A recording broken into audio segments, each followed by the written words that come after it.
We now enter the final countdown. Number 90. Write the slope-intercept form of the equation of a line parallel to the graph of 2x plus y equals 5 that passes through 0, 1. Okay, you gotta remember the word parallel means same slope. So we want to look at this equation and determine what its slope is. Since this is in standard form, we can use the trick where the slope is equal to negative a over b. A is the number in front of x. In this case, it's negative 2. Well, negative because of that negative. 2 is the number in front of x. Over b, which is the understood 1 in front of y. So the slope that we need is negative 2, and it passes through the point 0, 1. So we do y minus 1 equals negative 2 times x minus 0. So I'll distribute the 2, negative 2x, negative 2 times 0 is 0. And we simply add the 1 to both sides, giving us y equals negative 2x plus 1.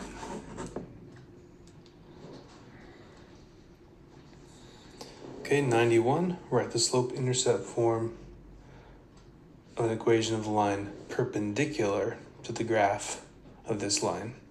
So perpendicular means the slope is opposite signs and it's reciprocal as well. I don't remember if I'm spelling that right, I'm sorry. Reciprocal is what we want though.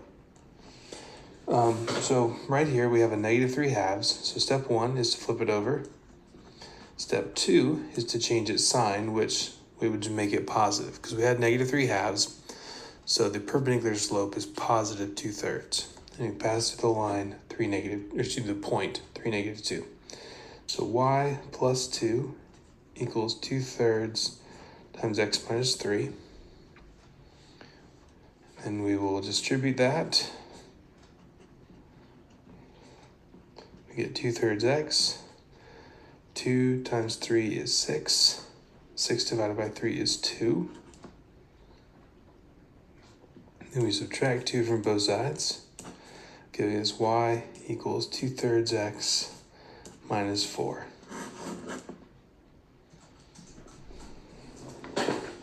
Okay, 92 is very similar. We're dealing with a perpendicular line again. So that's the opposite reciprocal slope. So the line we have right here has a slope of 6, or you can say 6 over 1.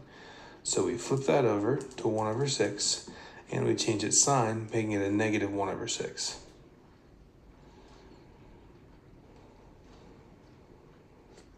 So we'll pass through that point and have a slope of negative 1/6. So y minus 1 equals negative 1/6 times x plus 4. It's plus because I'm doing minus negative 4. I'll distribute the negative 1/6 through. Okay, so I get 1 times 4, 6 times 1. Oh, so I just did that wrong. Sorry, not 3 halves, but 2/3. My mistake. Because it's 1 times 4 and 6 times 1. 4 over 6 reduces to 2/3. And it's negative because we're doing a negative times a positive. Then I'll add 1 to both sides. And I'll get y equals negative 1 over 6x plus 1/3.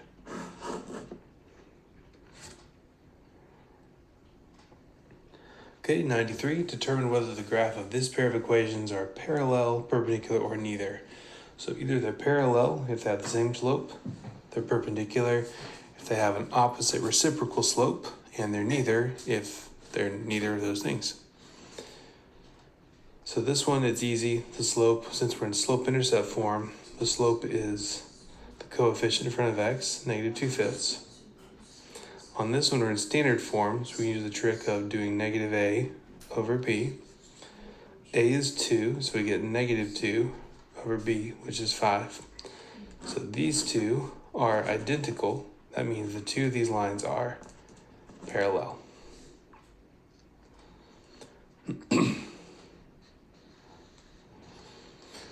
Determine whether the graph shows a positive, negative, or no correlation. If there's a positive or negative correlation, describe its meaning in this situation. Okay, so hopefully you can tell this is definitely heading downwards as we go left to right. So we would say it has a negative correlation.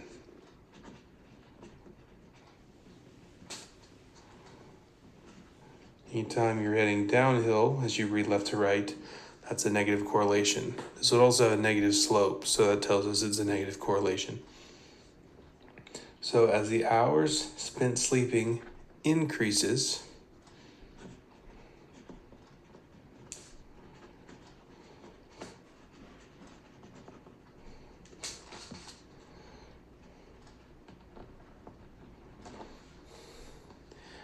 the number of hours of coffee needed decreases.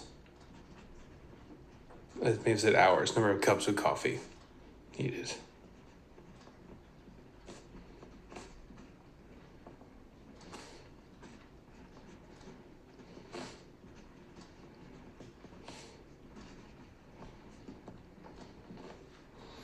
So they move in opposite directions. As the number of hours spent sleeping increases, the number of cups of coffee needed decreases. Last page, 95. Refer to the scattered plot. Sorry about my typo there. It refers to the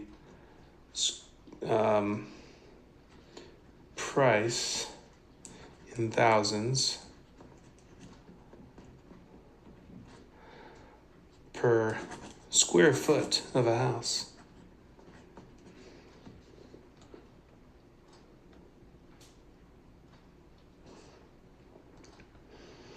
Okay, so we use these 2 points to determine the slope-intercept form of a line of fit. So we'll do y2 minus y1 over x2 minus x1. So on top we get 1400. On the bottom we get, I think it's 1800.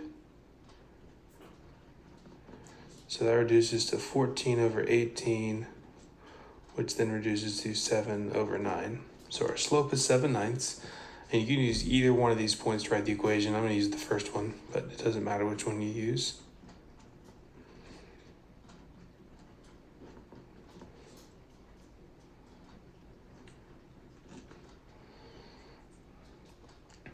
We distribute the 7/9.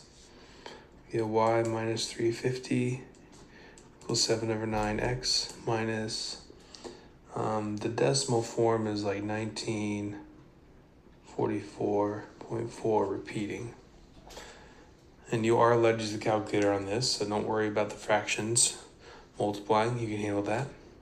Then we'll add 350 to both sides, giving us our final answer is y equals 7 over 9x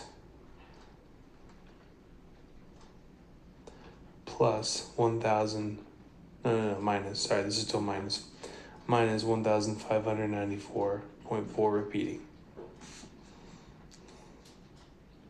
So again, that is a minus there, 7/9x minus this number. Now we're going to use this equation we found in part A to answer both part B and part C. So first it says predict the cost of 6,000 square feet. So as we look at this graph, remember the x value or the x variable is always the horizontal line. So square feet is the x value. So that means we plug in 6,000 for x.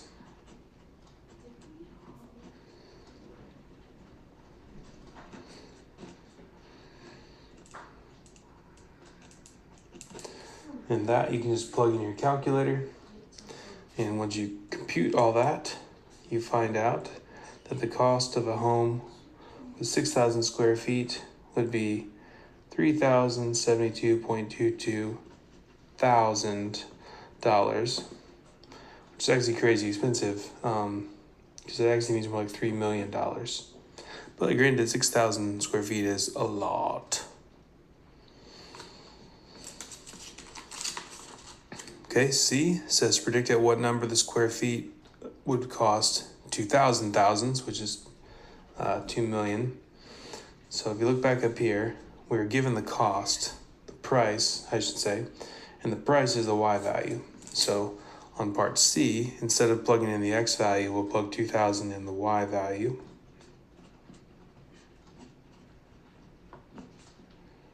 Sorry, that's just still be x, my mistake.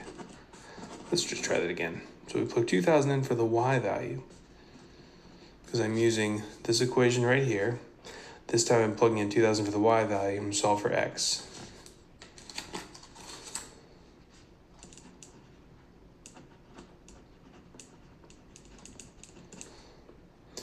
Okay, so my first step would be to add the 1594 to both sides, giving us 3594.4 repeating is equal to 7/9 x. And you can do this in one step or two steps. If you want to just divide both sides by 7/9 or multiply both sides by 9/7, you can do that. You could also multiply by 9 to get rid of the 9, then divide both sides by 7, do it in two steps. But in the calculator, if you type 9 divided by 7, hit enter, and then multiply by this number, you'll also get the correct answer, which is about 4,050 square feet.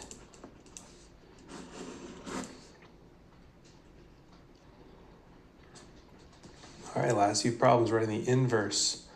So step 1, if needed, is to change f of x to y. Step 2 is to swap where the x and the y are located. Step 3 is to solve for y. So I'll subtract 17 from both sides, giving me x minus 17 equals negative 1/4 y. Then I'll multiply both sides by negative 4. And I won't be picky about whether you distribute that negative 4 through or not. If you just leave it as negative 4 times x minus 17, that's fine. Or if you distribute it, it'd be negative 4x plus 68. And you do have to replace the y with the inverse symbol, that one right there. Okay, 97, we change the f of x to a y. We swap the x and the y. And we solve for y. So we'll divide both sides by 3. So x over 3 equals y minus 4. Then I subtract 4 from both sides, giving me x over 3 minus 4. And we change that y to be the inverse of f. So x over 3 minus 4 is the inverse of our original function. Okay, on 98 and 99, we'll follow the same steps, but that's why I always say step 1, if necessary, is to change f of x to y. There is no f of x this time, just a y. So we can skip to step 2 and just swap the x and the y.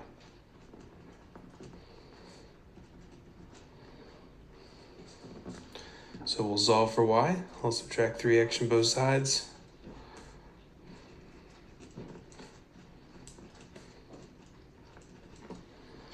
Then divide both sides by negative 12. Okay, now if you leave this fraction this way, I'll accept it with full credit, that's fine. You do need to go ahead and rewrite it with this notation instead of y. But if you just rewrote this fraction, I'd accept it. You could also reduce it. Negative 3 over negative 12 is 1/4 x. Negative 72 over negative 12 is a positive 6.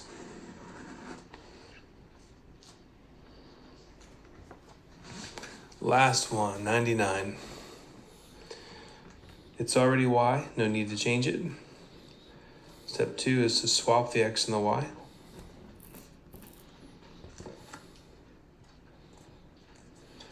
We'll add 6x to both sides because our next step is to get the y by itself. Then we divide both sides by 3. And you do have to change it to this form for the notation, but I would accept this fraction, so you can leave it just like that if you want, or you can reduce it. 6 over 3 is 2. 36 over 3 is 12. Well, I wish you guys the best. Feel free to rewatch this or read over the PDF if you need more help. And I wish you the best.